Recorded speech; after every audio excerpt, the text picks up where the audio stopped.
Hello friends, आज से हम एक न्यू जर्नी स्टार्ट कर रहे हैं और जिसका नाम है mission UPSC prelims 2024। Yes, mission UPSC prelims 2024। दोस्तों, यूपीएससी प्रीलिम्स एग्जामिनेशन जो है वर्ल्ड का सबसे टफेस्ट एग्जामिनेशन है और ये सबको पता है। लेकिन ये इतना भी टफ नहीं है जिसको कभी क्रैक नहीं किया जा सके। पिछले साल भी लोगों ने क्रैक किया था, इस साल भी करेंगे और अगले साल भी करेंगे। तो फिर हमें करना क्या चाहिए? तो मुझे पता है कि बहुत सारे यूपीएससी एस्पिरेंट्स हैं आप लोग जो जानना चाहते हैं कि हमारे डे टू डे शेड्यूल क्या होने चाहिए, कितना टाइम तक क्या पढ़ना चाहिए, कितना पढ़ना चाहिए, कैसे पढ़ना चाहिए। क्योंकि जो प्रीलिम्स का टाइम है it's a very hectic time. बहुत सारे डाटा को एनालिसिस करना होता है, हमें याद करना होता है ताकि जिस दिन एग्जामिनेशन का टाइम है उस दिन हम उसको प्रेजेंट करके मार्क्स को ले लें। तो दोस्तों, ये जर्नी आज से स्टार्ट हो रही है। आज है 9 जनवरी 2024 और ये जो है जर्नी ये 26 मई, जिस दिन एग्जामिनेशन है यूपीएससी प्रीलिम्स का, उस दिन तक ये चलेगी। इसमें मैं करने वाला क्या हूँ? इसमें मैं आपको डे टू डे यानी आज मैं वो टॉपिक्स, वो चैप्टर्स, वो सोर्सेज बताऊंगा जिसको आपको कल प्रिपेयर करना है और हर दिन हम प्रिपेयर करते हुए चलेंगे। और यदि कोई डाउट है तो आप मुझसे डाउट ऑनलाइन पूछ सकते हैं, मैं उसको एक्सप्लेन करूंगा ताकि आपको conceptual clarity with complete understanding of subject वो हो सके और आप प्रीलिम्स में अच्छे मार्क्स लेके आप पास हो सकें। दोस्तों, हम इसमें हमारा ऑब्जेक्टिव क्या है? हमारा ऑब्जेक्टिव ये है कि वो सारे स्टूडेंट जो सेल्फ स्टडी कर रहे हैं या कहीं भी स्टडी कर रहे हैं या रेगुलर क्लासेस कर रहे हैं, उन सबको एक होलिस्टिक, एक टाइम शेड्यूल, एक full time schedule with micro management, micro analysis करके टाइम को बताया जाए कि आपको कितना कितना कैसे कैसे आपको पढ़ना है, ताकि वो यूपीएससी का प्रीलिम्स देते टाइम वो अंडर स्ट्रेस ना हो, वो कंप्लीटली ओपन हो, माइंड फ्रेश हो और जाके वो आराम से पेपर दे के क्लियर कर सके।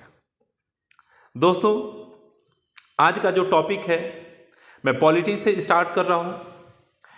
ये वाला जो आज मैं टॉपिक बताने वाला हूँ इसको आपको कल प्रिपेयर करना है।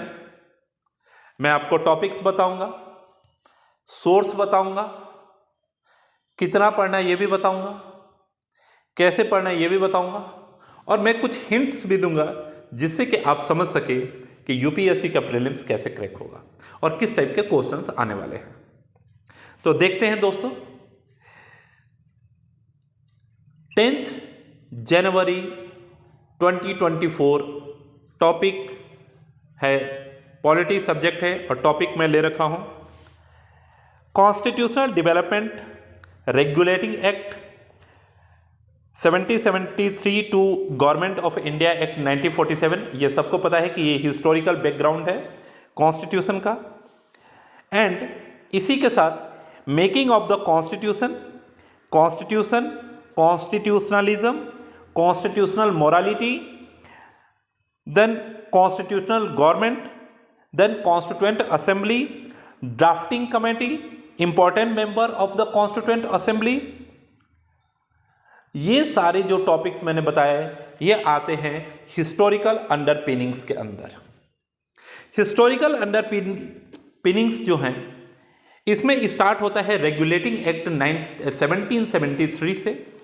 उसके बाद आता है Pitt's India act 1784, then charter act 1813, then charter act 1833, then charter act 1853, then government of India act 1858 जो ग्रेट रिवोल्ट हुआ था उसके बाद गवर्नमेंट ऑफ इंडिया एक्ट आया था 1858, then Indian council act of 1861, then government Indian council act of 1892, then Indian Council Act of 1909, then Government of India Act 1909 and Simon Commission, and then Government of India Act 1935, and finally government of India independent act 1947। तो ये जितने भी मैंने regulating act और कुछ acts बताए जो government of India से रिलेटेड थे, जो ब्रिटिश पार्लियामेंट ने पास किया, इन सब की स्टडी आपको करनी है। उसके बाद आपको पढ़ना है कि what is the constitution, what is the constitutionalism, इसके वेरियस एस्पेक्ट, ये सारी, what is the written constitution, unwritten constitutional, ये सारा आपको स्टडी करना है। और इसका जो सोर्स है आपको पढ़ना है। आप एम लक्ष्मीकांत अवेलेबल है तो आप एम लक्ष्मीकांत से पढ़ सकते हैं। एम लक्ष्मीकांत के साथ साथ आप कुछ ऐसे भी नोट्स यदि किसी इंस्टीट्यूट के आपके पास अवेलेबल है तो वो भी बेटर है, लेकिन ट्राई टू अंडरस्टैंड कि आपको फैक्चुअल जो चीज़ें हैं कि रेगुलेटिंग एक्ट में क्या था, पिट्स इंडिया एक्ट कब आया, क्यों आया, ये सारे जो फैक्टर्स हैं, जो फैक्चुअल चीज़ें हैं, वो आपको याद होनी चाहिए विद एनालिसिस। क्योंकि जो इंडिया में जो गवर्नमेंट स्टार्ट हुई थी, जो पार्लियामेंट्री सिस्टम स्टार्ट हुआ था, वो 1947 से स्टार्ट नहीं हुआ था, काफ़ी पहले स्टार्ट हो चुका था। तो इसको आपको ध्यान में रखना है, इसकी स्टडी करनी है। सोर्स मैंने आपको बता दिया, M Laxmikanth, if M Laxmikanth is available that is good book, you can go with. उसके अलावा यदि आपके पास कोई नोट्स है तो आपको खरीदने की जरूरत नहीं है, आप उस नोट से स्टडी कर लीजिए।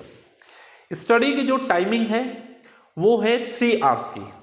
आपको 3 आवर्स की स्टडी करनी है और आपको स्नैपशॉट्स बनाने हैं, आपको पूरा लिखना नहीं है, आप स्नैपशॉट्स बनाइए। इंपॉर्टेंट हर जगह के 2-3 टॉपिक लिखिए एक पेपर पे और उस सीट को अपने पास रखिए, क्योंकि वो क्विक रिवीजन में आपको काम आएगा। तो आपके 3 आवर का हो गया स्टडी। 3 आवर्स की स्टडी के बाद आपको पढ़ना है करंट अफेयर्स। और करंट अफेयर्स कौन से मंथ का पढ़ना है? तो आपको पढ़ना है करंट अफेयर्स, शुरू करना है आपको, आप जुलाई से शुरू कीजिए। जुलाई से आपको स्टार्ट करना है और जुलाई का आपको करंट अफेयर्स, जो भी करंट अफेयर्स की मैगजीन है यूपीएससी की, जो स्टैंडर्ड आपके पास है, उसको आप स्टार्ट कर सकते हैं। दोस्तों याद रखिए कि यूपीएससी डिफिकल्ट नहीं है, बस एक जज्बा चाहिए, एक स्पिरिट चाहिए कि मुझे हर हालत में सक्सेस होना है, और सक्सेस हो सकते हैं, ये कभी भी डिफिकल्ट नहीं रहा है। तो दोस्तों आज के लिए इतना ही। Thank you very much.